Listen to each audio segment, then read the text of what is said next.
Yahweh, the God of the Old Testament, the God of the New Testament, our God, never backs down from a fight. And we get to see that this morning.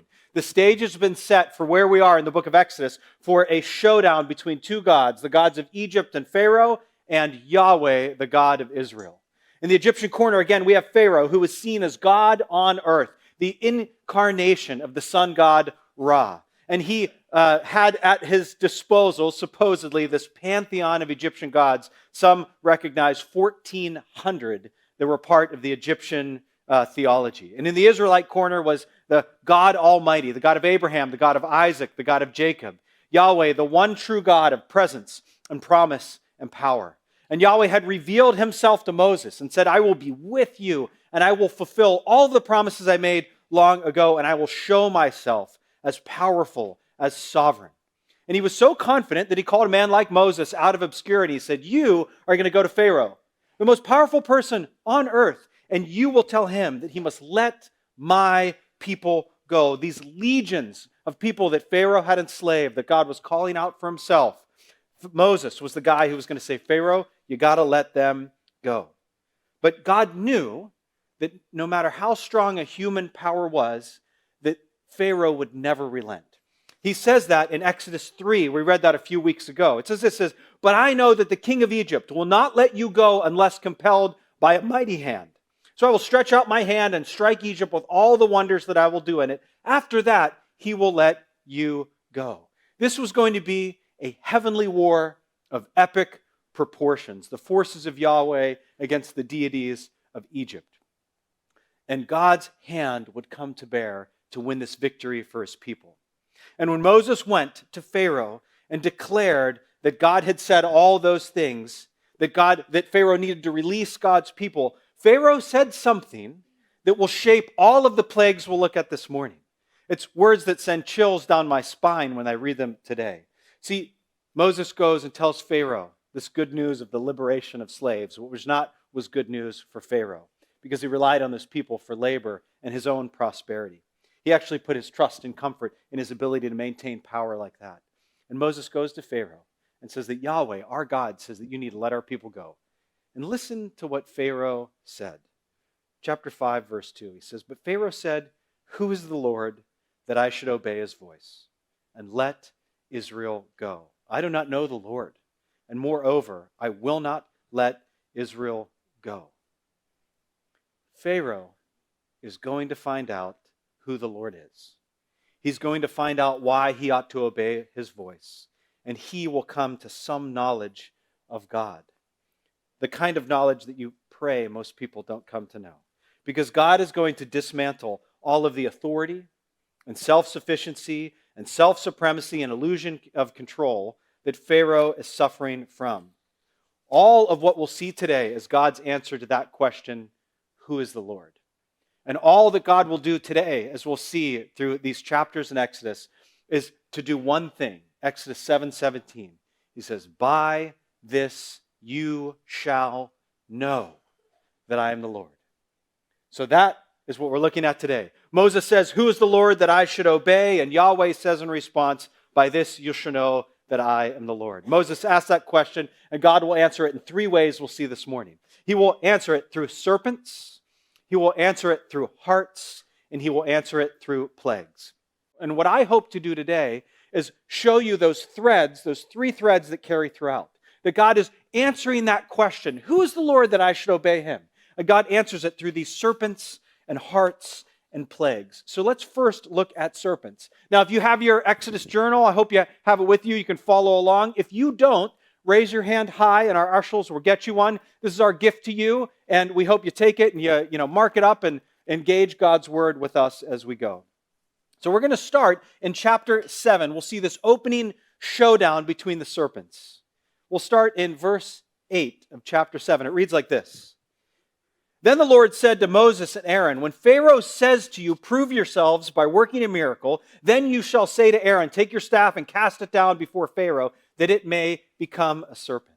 This is exactly how we would expect so many people to want God to prove himself. Show us a miracle. Jesus was famous in the New Testament for doing miracles, not just to show off, but to confirm all of the things that he was trying to teach about himself and what it was to be in a new and right relationship with God. Jesus preferred miracles to confirm. And Pharaoh wants to see this confirmation. Is what you're saying true? Verse 10. So Moses and Aaron went to Pharaoh and did just as the Lord commanded. Their obedience is worked into their lives now. Aaron cast down his staff before Pharaoh and his servants, and it became a serpent. Now you might remember that this happened once before. That staff was thrown down in front of the Israelite people to convince them. But it's an incredible act of faith. You got to imagine the scene, right? Hopefully this worked on the first time, but what an act of faith to throw that down. And if you're Aaron, you're going, man, I hope that turns into a snake when it hits. And it doesn't just clatter around like a staff on the ground, kind of going like, let's do one more time, What an act of faith that even in this, he has to release it in this show of power against Pharaoh before God will confirm that it's going to happen. What an act of faith. And everything plays out exactly how God wanted it to play out. Sure enough, Aaron casts down that staff and it turns into a snake. Now you might remember that snakes were hugely significant. They had this kind of love, hate, or this awe-fear relationship with snakes in Egypt. They were powers and forces of darkness, so they were terrifying and scared of them, but they worshiped them. You might remember a few weeks ago we showed that picture of King Tut with what on its head? A cobra, a serpent. They believed in the power of that snake. Like many things, that evil drew worship. The Nile Delta housed a temple right on its banks to worship the snake goddess Wadjet. Remember, as we go throughout this is a battle between the gods, and they worshipped snakes. One commentator actually labors to bring out how satanic and dark and evil this fascination and worship of snakes was. He makes the argument that when any pharaoh would take the throne, they would actually make a pact with the devil. They would effectively sell their soul to get the power that was found in these snakes. They would recite this when they took the throne. Pharaoh would, as he's being sworn in, would say, "O great one, O magician, O fiery snake, let there be terror of me like the terror of thee. Let there be fear of me like the fear of thee. Let there be awe of me like the awe of thee. Let me rule, a leader of the living. Let me be powerful, a leader of the spirits." And one commentator said, with these words, Pharaoh offered his soul to the devil. He sold out to the dark forces. And so the symbolism of God making that staff into a snake, which hugely symbolic. God is always trying to talk in ways that his people can understand. And so he wants to translate his power into a sign that Egypt can understand. And so he throws it down. And what's he saying? He's saying, I can create that thing you think holds all the power in the world with the word of power. I can invest that power in Aaron. He will throw down that snake, and it will become that thing that you fear and worship, just like that, out of an inanimate object. God always goes after whatever is in competition with him. If it's power, he will show Pharaoh that he's really impotent. If it's wealth, God will threaten the livelihood. And if it's health, God will strike them down with illness to wake them up out of their slumber. God always dismantles idols. See, our God has no real competitors, and yet so many people, time and time again, go after false gods and idols, believing that they can give them security and strength and stability. And God, in his mercy and kindness, shows them as empty and hollow.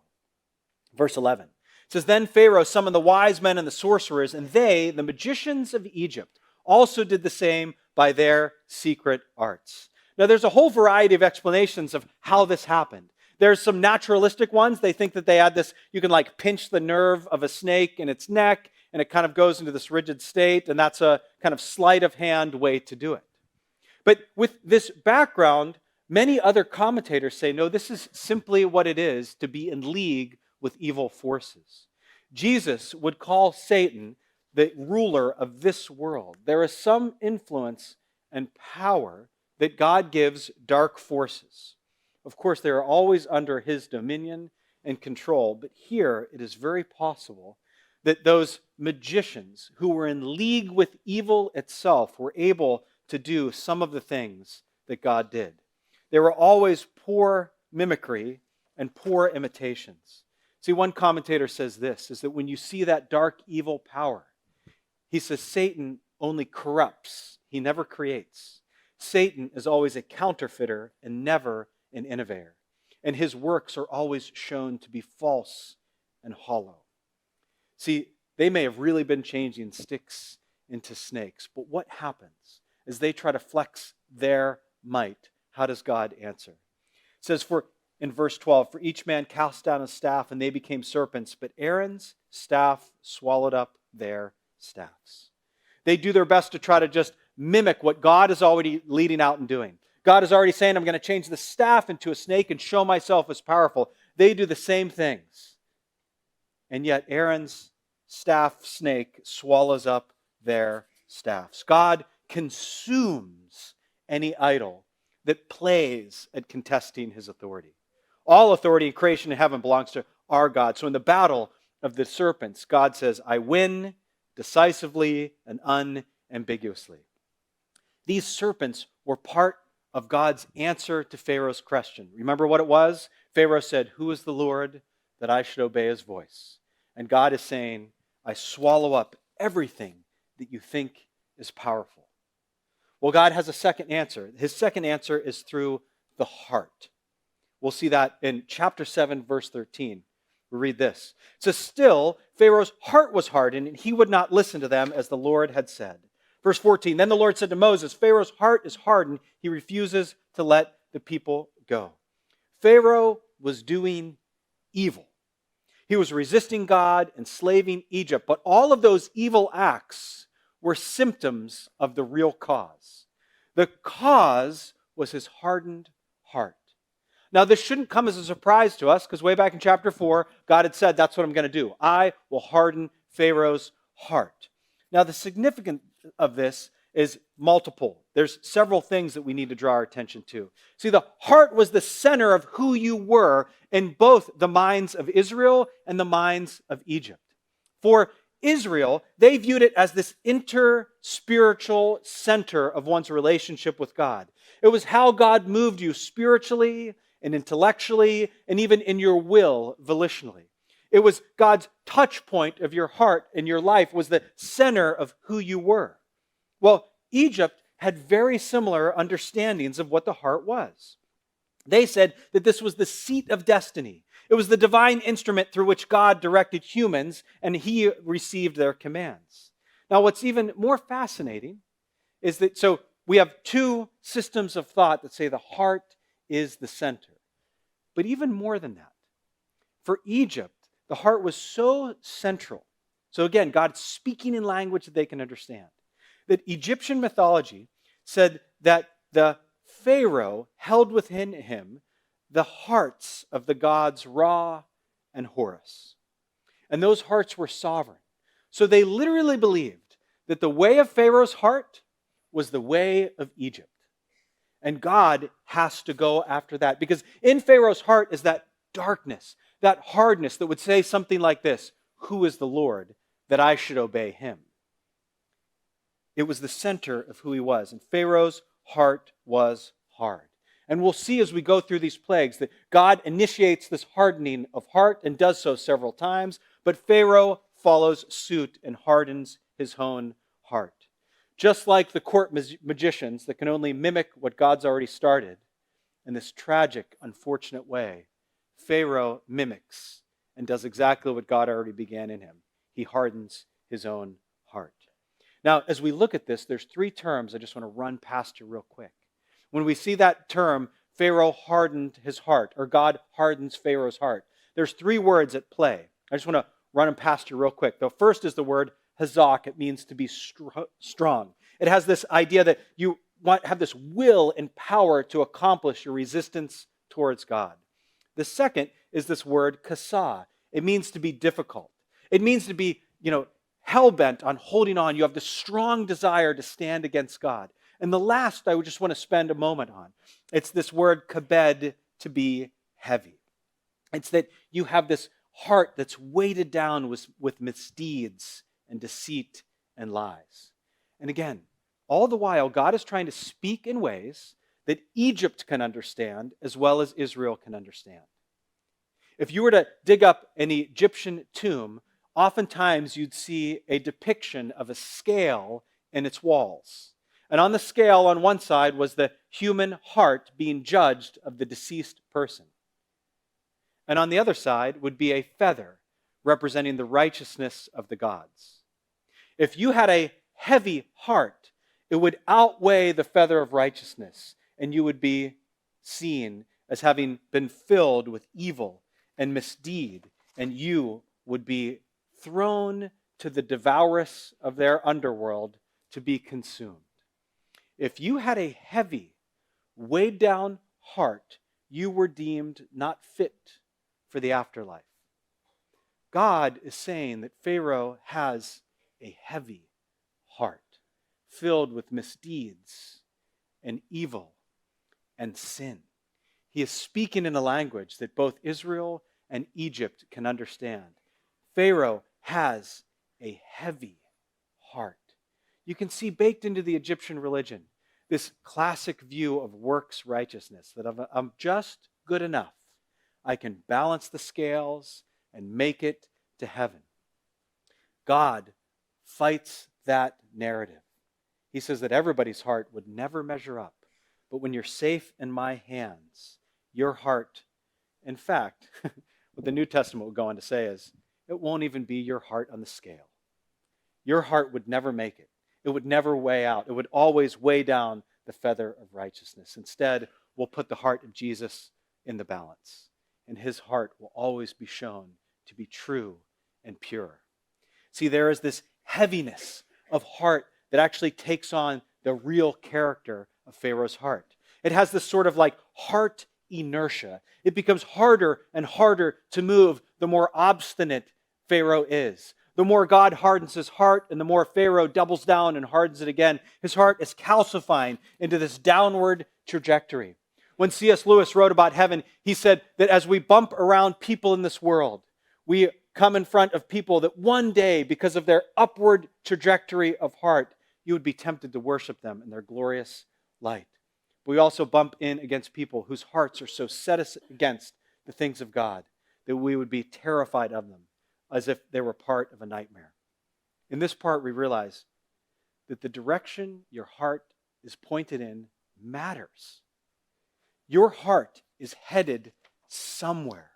And in the hands of God, it can be made lighter and lighter and more into the image of his Son, so that you get to be someone who lives and loves like Jesus here and now.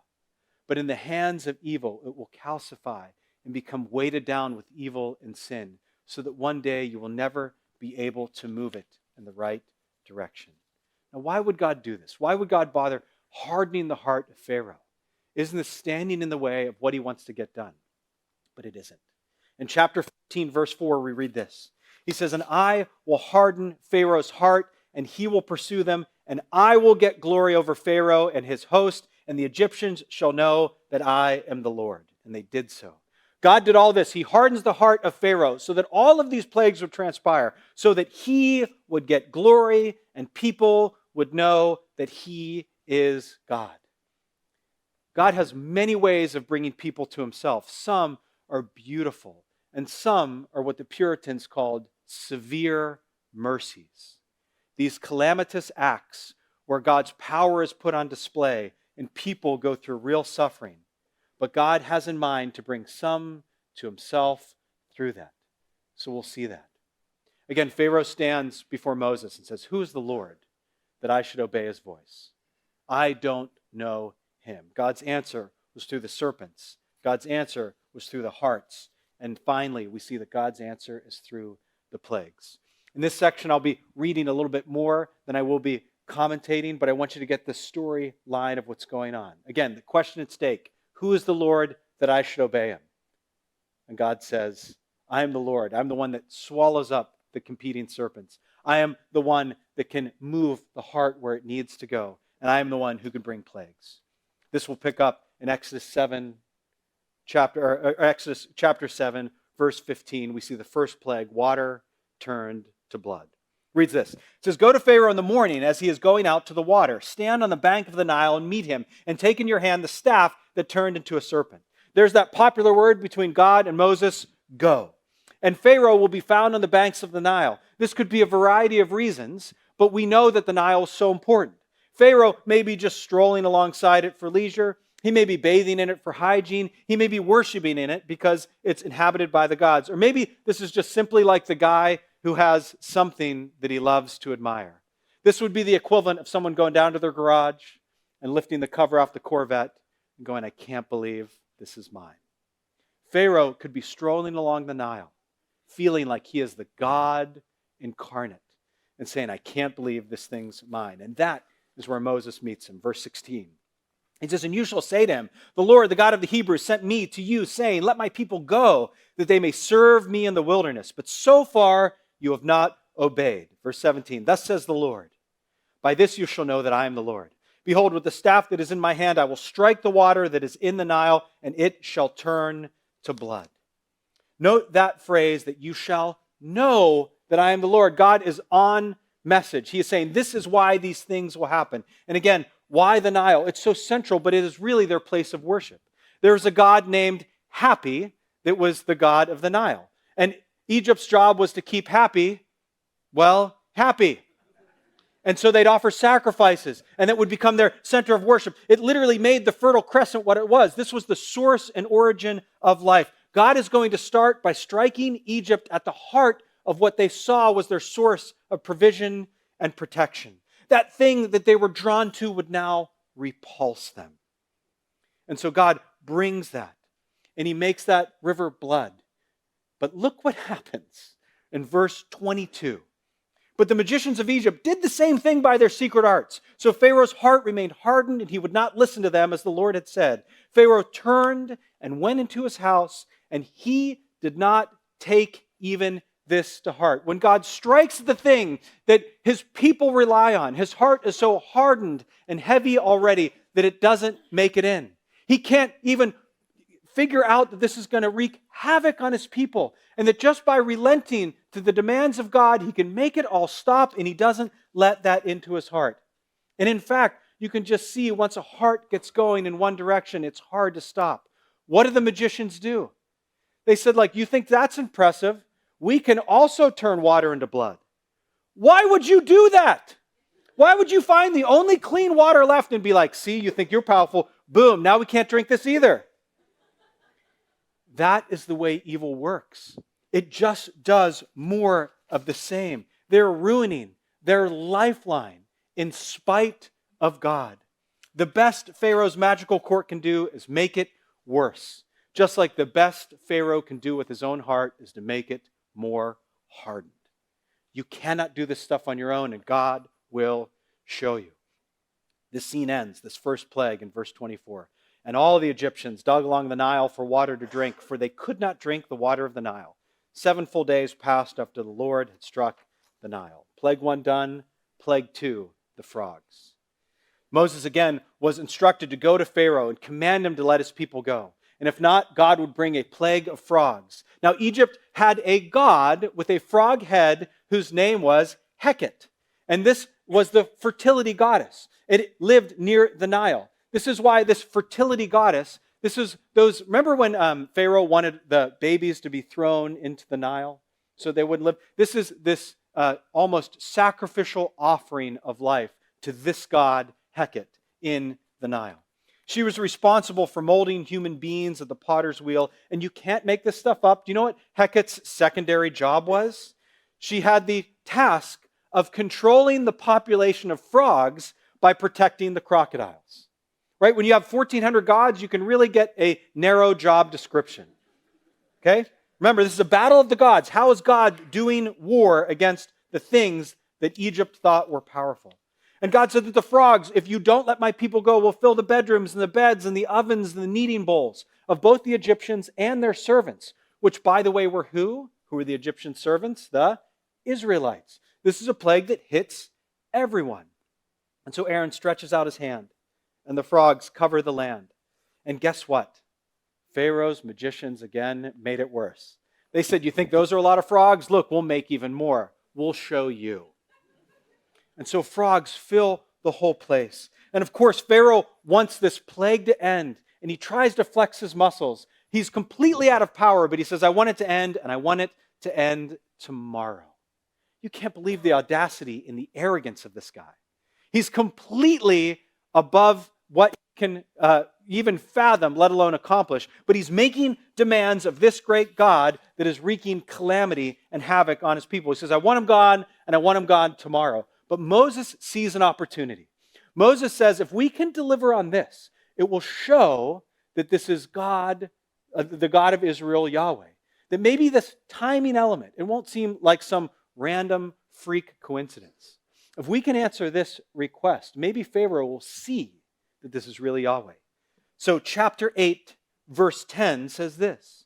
And he said, tomorrow, Pharaoh said. Moses said, be it as you say, so that you may know that there is no one like the Lord our God. Again, what's the point?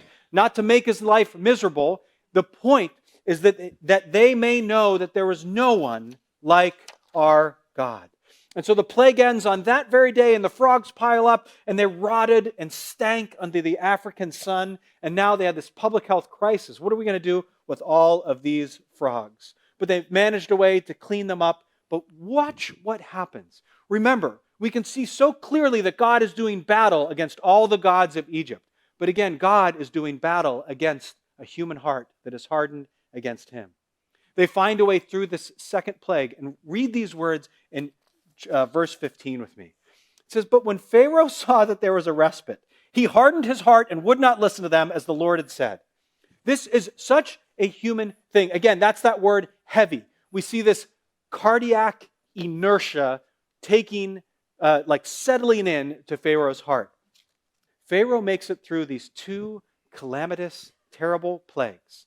And when there was just a little break in the action, when things got just less terrible, he hardened his heart. Just when God relents a little bit, he goes back to trusting in things that are not of God. That heart inertia is real. And once it gets going, it is hard to change its direction.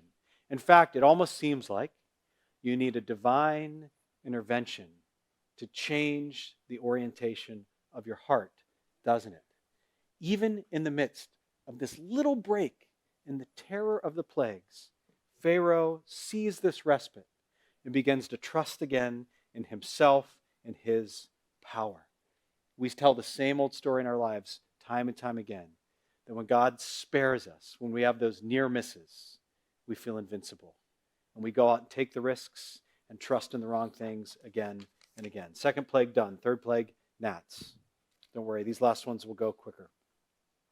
This third plague arrives without warning. We see this pattern happening. And this is God taking out the god of earth, Seb.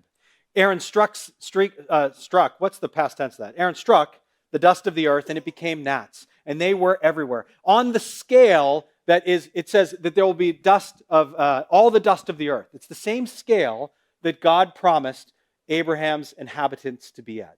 Your descendants will be as numerous as the dust of the earth. And Egypt was severely afflicted. And this time the magicians, they ran out of magic. They couldn't do this one. They tried, but they couldn't. Verse 18. The magicians tried by their secret arts to produce gnats, but they could not. So there were gnats on man and beast. They just ran out. Verse 19. Then the magicians said to Pharaoh, this is the finger of God. But Pharaoh's heart was hardened, and he would not listen to them, as the Lord had said. I actually entertained the idea of calling this sermon, God Gives Egypt the Finger, but I thought better of it. They are recognizing that they are outpaced by what God can do. That evil dark magic has run out. They can't replicate this. And this is a battle that God is beginning to show himself as completely victorious in. Now, just real quick, I want to show you this pattern. There are some things that there are these groupings of the plagues. In plagues 1, 4, and 7, in these first 9, these 3 groups of 3, there's a warning in the morning to Pharaoh, usually by the Nile. The second, plagues 2, 5, and 8, there's a warning to Pharaoh, but there's kind of no specific place. And finally, or time, 3, 6, and 9, there is no warning. They just come. And lastly, just in case you're keeping track at home, plagues 1 and 2 were able to be replicated, but the last ones, the magicians, couldn't do it. Plague 4, the flies. This is the second of these group of 3. Moses takes his stand before Pharaoh. It literally says he holds his position. He stands his ground. And again, he gives this ultimatum. You got to let my people go or flies will come. They had a god for flies. You at Chit. That's the fly god of Egypt. And now God will draw a distinction. He begins to say that this isn't just some random, wild, natural disaster. I am making a distinction. It actually literally means I am drawing a redemption line between my people and the people of Israel. He's communicating that these aren't just random acts, that God is doing this. Why? So that they would know. But Pharaoh, even amidst all this, as the flies are filling all of the spaces, tries to bargain with God. He says, you can go, but just not very far away. Verse 28. So Pharaoh said, I will let you go sacrifice to the Lord your God in the wilderness, only you must not go very far away. Plead for me. He's both like flexing and asking for help. He sees that his power is rapidly leaving. He's absolutely impotent against this God, but he tries to still make some demands. But he sees that every time Moses prays to God, things happen. So he says, plead for me. And Moses prays and the flies go away. Verse 29. Then Moses said, behold, I am going out for you and I will plead with the Lord that the swarms of flies may depart from Pharaoh, from his servants and from his people tomorrow. Only let not Pharaoh cheat again by not letting the people go to sacrifice the Lord. Verse 32. But Pharaoh hardened his heart this time also and did not let the people go. Plague 5. This time, the Egyptian livestock will die. Yahweh is taking out the cattle god Hathor of Egypt. Again, Pharaoh makes this distinction that it's going to be just the Egyptian livestock. And the plague will happen tomorrow. And what happens? Exactly what God said. Verse 6 in chapter 9. And the next day, the Lord did this thing. All the livestock of the Egyptians died, but not one of the livestock of the people of Israel died. And Pharaoh sent, and behold, not one of the livestock of Israel was dead, but the heart of Pharaoh was hardened, and he did not let the people go. 5 plagues in, this guy is sticking to his guns. Plague 6, the boils. This is following our pattern. It comes without warning. Moses tosses soot from the kiln towards heaven, and it causes boils on humans and animals in the land. This is the Egyptian god Serpents that God is going after. It's the god of healing. This is why in this plague, he doesn't let it relent. He doesn't heal everybody on the spot because he's going after the Egyptian god Serapis of healing. Even the Egyptians, or even the magicians, couldn't come to stand before Moses. They were just defeated and broken. And after the 6th plague, we know there's 10. What happens? Verse 12. But the Lord hardened the heart of Pharaoh, and he did not listen to them as the Lord had spoken. Plague 7, hail. Again, Moses stands before God in the morning, and he says, you got to let us go, or else hail is going to come, and this one is going to be a disaster. And here, God says to Pharaoh that his obstinance will give him glory. This is how God will make his power known. This time, Yahweh is going after the sky god Nut of Egypt. And as he gives this warning, we start to see that people are waking up to the reality that God might actually be real. Listen to this in verse 20 of chapter 9. Then whoever feared the word of the Lord among the servants of Pharaoh hurried his slaves and his livestock into his houses. But whoever did not pay attention to the word of the Lord left his slaves and his livestock in the field. God's name is spreading. Fear and honoring of the word of the Lord is taking root. And even among the people in Egypt, some are wising up that God is to be taken seriously. Verse 27 says, Then Pharaoh sent and called Moses and Aaron and said to them, this time I have sinned.